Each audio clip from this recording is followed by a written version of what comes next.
Hey guys, welcome back to a new Rise crossover video. Today I wanted to talk to you guys about the possible way of now to achieve a M rank Monarch in the Infernal Castle, and also a bit of a summary on how to get most of the cores, so which are the common cores, the rare cores, the epic cores, and the legendary cores in the key dungeons. And of course a little bit also of a summary on how to get the shadow orbs or essence that you need to upgrade your shadow stats to a basically SST rank of every single stat. So without any further ado, let's get right into the juice. Alright, first things first, there's actually a very nice graph out there which displays in which specific key dungeon you are able to get specific amounts of cores.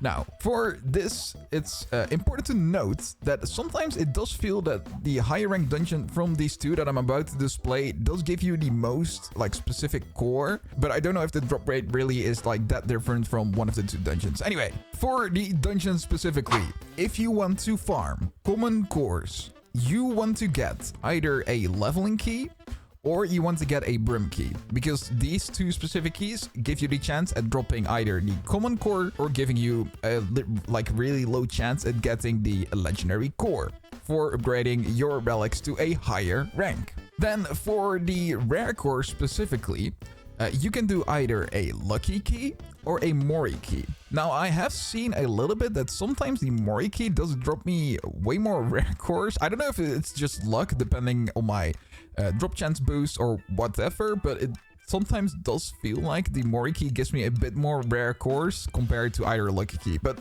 both do drop the rare cores.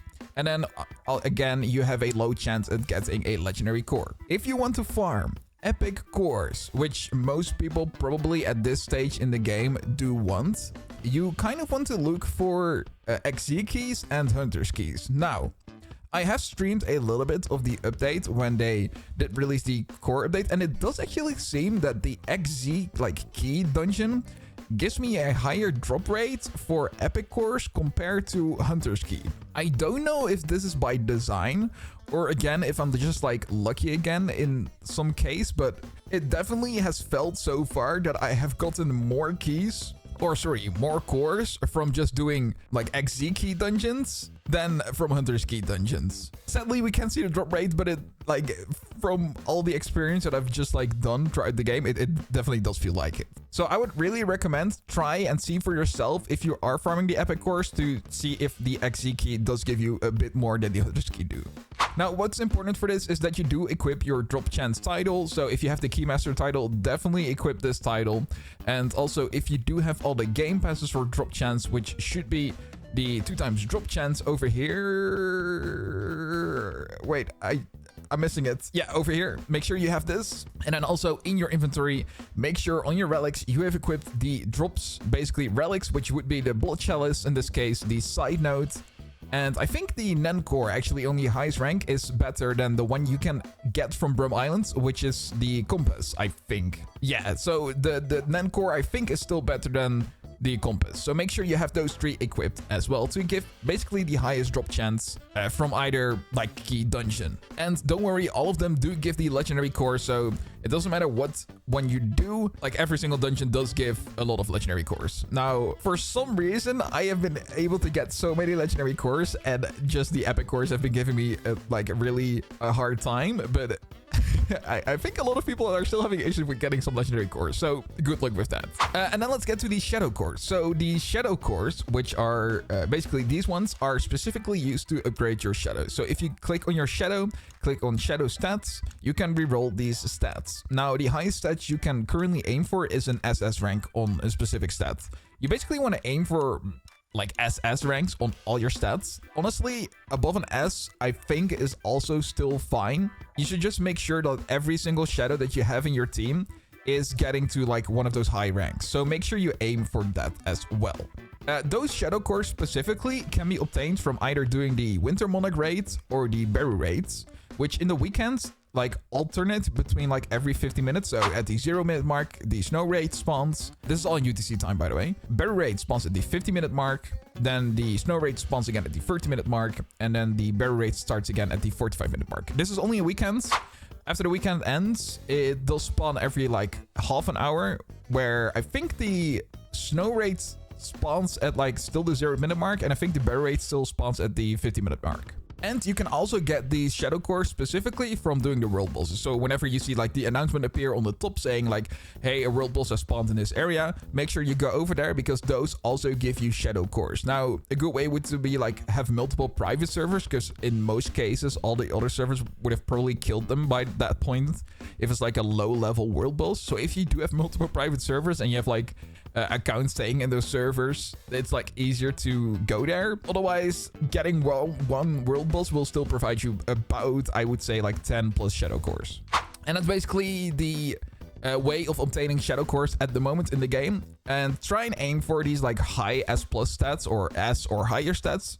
Ultimately, you want SS stats, but make sure you aim for those. And honestly, what you should mainly focus on in this case is, I think, ultimate damage and damage. And actually just almost everything. I think attack speed too. I don't think speed is that important. I think speed just makes it so your shadow goes faster to the other shadow. Like your agility stats should already take care of that pretty much. So just focus on the other three, and I think you can leave speed up to the last stats to be improved.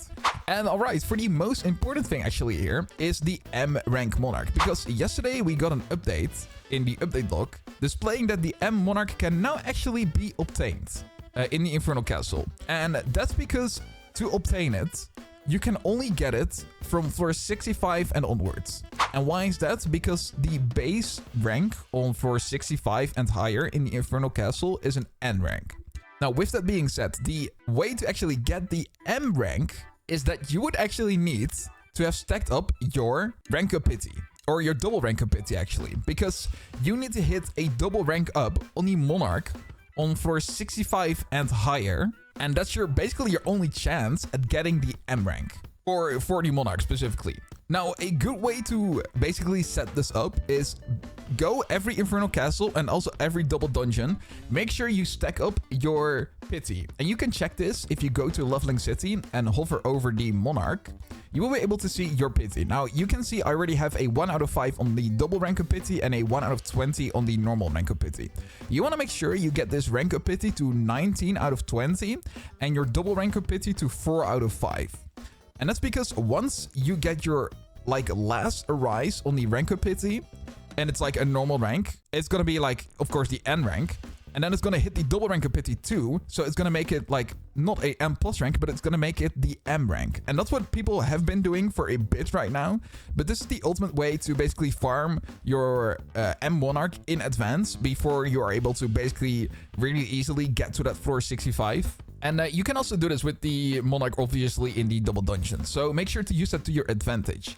If you are actually afraid of hitting the double rank up pity with the runes that you're using, just make sure you're not equipping any of the rank up relics or your rank up title, which would be the awakened title.